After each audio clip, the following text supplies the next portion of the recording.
हमारे पहाड़ों में हर चीज एक कहानी लेकर आती है, चाहे वो हवा की हल्की सी सरसराहट हो या फिर जंगल में खड़े सीधे सीधे बांस के मोटे तने।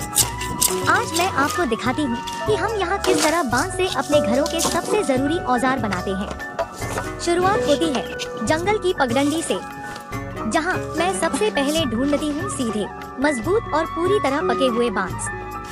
जब सही बांस मिल जाए तो उसे काटना कोई जल्दी का काम नहीं होता।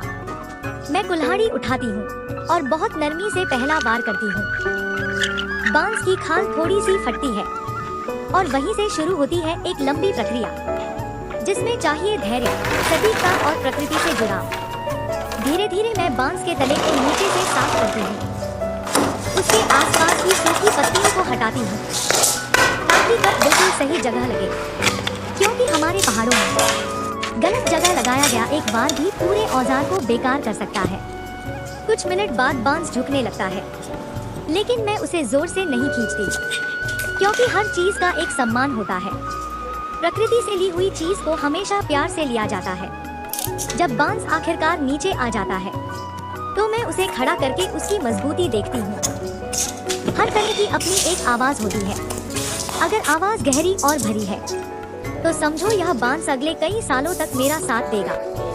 अब मैं इस बांस को छोटे छोटे टुकड़ों में काटती हूँ। हर टुकड़ा बाद में या तो किसी औजार का हैंडल बनेगा, या किसी दरवाजे की कुंडी, या फिर किसी बुजुर्ग के हाथ में पकड़ा हुआ चलने का सहारा। फिर मैं उसके किनारों को बराबर करती हूँ, ऊपर की परत को नुकीली सुई से थोड़ा थोड़ा खोखला करती हूँ, क्योंकि अंदर की जगह बाद में रस्सी, लकड़ी या गोंद से भरी जाएगी ताकि औजार मजबूत बने। हमारे गांव में कहा जाता है, बांस कभी बेकार नहीं जाता, हर टुकड़ा किसी काम में लगता ही है।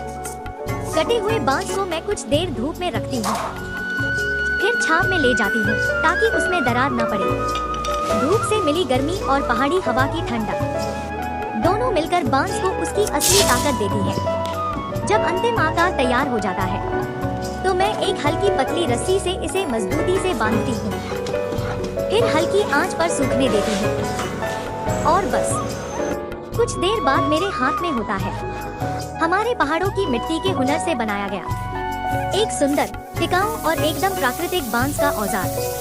इससे काम करना अलग ही सुकून देता है, क्योंकि इसमें मशीनों का शोर नहीं, बस प्रकृति की महक, पहाड़ों की हवा और इंसान के हाथों की मेहनत होती है।